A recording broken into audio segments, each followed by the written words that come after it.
Overall గా మనకైతే egg fried rice అయితే రెడీ అయిందండి. హాయ్ అండి, welcome back to our channel food on village. అందరికీ నమస్తే అండి. ఈ రోజు మనం చేయబోయే రెసిపీ ఏంటంటే ఎగ్ ఫ్రైడ్ రైస్ చేయబోతున్నాం అండి. మరి ఎగ్ రైస్ రెసిపీ ఎలా ఉంటుందో, మరి ఎలా ఆ టేస్ట్ ఎలా కుదురుతుందో అనేది వీడియో అయితే పూర్తిగా చూడండి. చూసే ముందు చిన్న లైక్ చేయండి మీ సపోర్ట్ గా. మరి ఏమాత్రం ఆలస్యం చేయకుండా వీడియోకి అయితే వెళ్ళిపోదాం.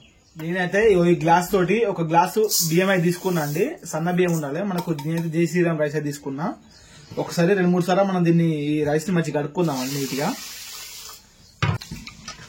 నేనైతే రైస్ 2 సార్లు కడుక్కొని ఈ రైస్ ని వాటర్ పోసి నానబెట్టినా అండి. ఎసరైతే పెట్టుకుందాం అండి. ఇప్పుడు ఈ రైస్ నానబెట్టినాం కదా, మనం అయితే ఇప్పుడు ఎసరైతే పెట్టుకుందాం. నేను ఒక గ్లాసు బియ్యం తీసుకున్నా కదండి, ఒక 2.5 గ్లాసుల దాకా వాటర్ అయితే పోస్తున్నా. ఒక స్పూన్ ఉప్పు అయితే వేస్తున్నాను. నేనైతే ఒక స్పూన్ దాకా ఆయిల్ అయితే వేస్తున్నాండి. మనం నానబెట్టుకున్న బియ్యం ఉన్నాయి కదండి, ఇందులో వాటర్ అన్ని వంచి ఓన్లీ బియ్యం అయితే సపరేట్ చేసిన. ఇక్కడ మనకైతే ఎసరు కూడా వచ్చిందండి. చూడండి, ఇప్పుడు మన గంజు అయితే నీళ్లు మసులుతున్నాయి కదా, ఇప్పుడు ఈ బియ్యాన్ని ఇందులో పోసుకోవాలన్నమాట.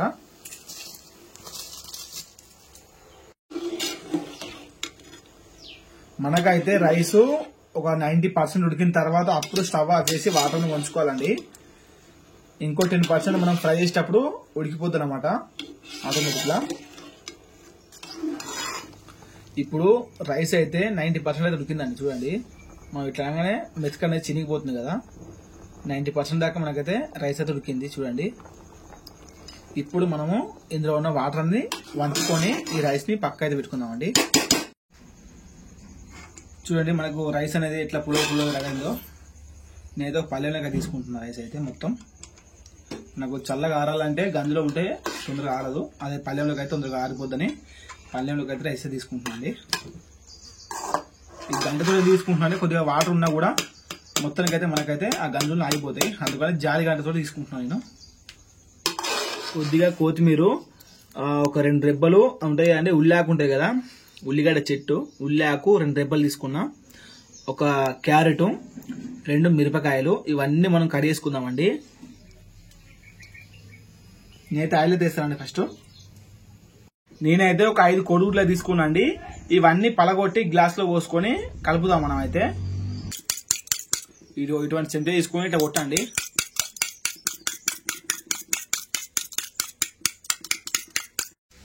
మనకైతే ఆయిల్ అయితే హీట్ ఎక్కిందండి.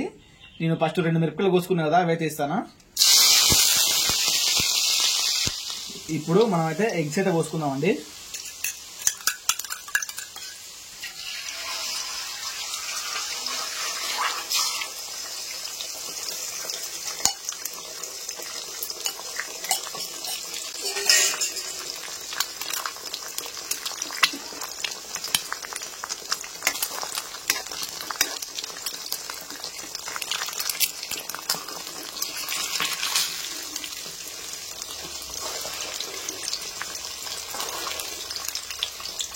ఎగ్స్ వేసిన వెంటనే కలపదండి, కలిపితే ఎగ్స్ అనేది మొత్తం బాగా పిండి అయిపోతుంది అనమాట.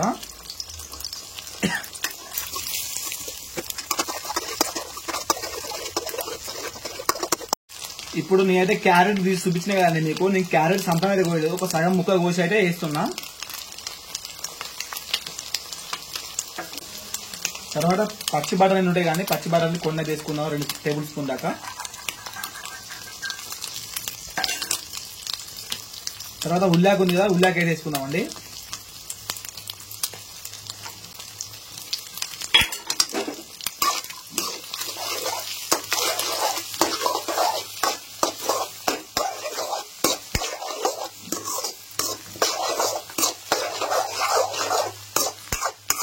ఇప్పుడు మనం రైస్ అయితే ఉడికేసుకున్నామండి. ఫస్ట్ ఆ రైస్ అయితే వేసుకుందామండి. ఇందులో మంట లో ఫ్లేమ్ పెడదామండి.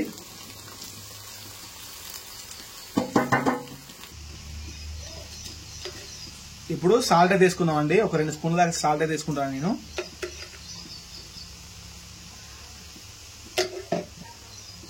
ఒక 3 స్పూన్ల దాకా కారం అయితే వేసుకుంటున్నాను అండి.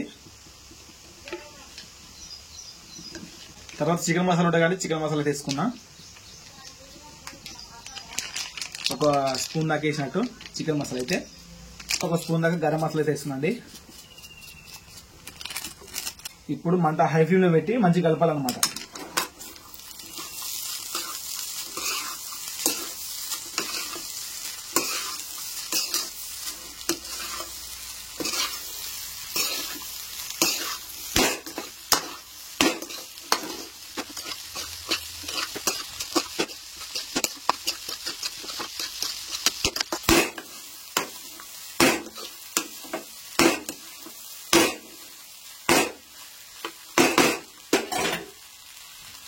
ఇప్పుడైతే ముందుగా తరిగి పెట్టుకున్న కొత్తిమీర ఉంది కానీ కొత్తిమీర కొద్దిగా యాడ్ చేసుకుందాం మీద.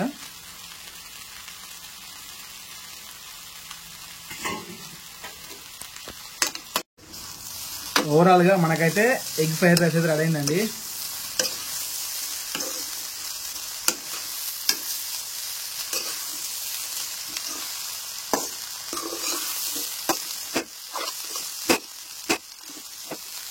చూడండి ఎలా ఉందో ఎగ్ ఫ్రైడ్ రైస్.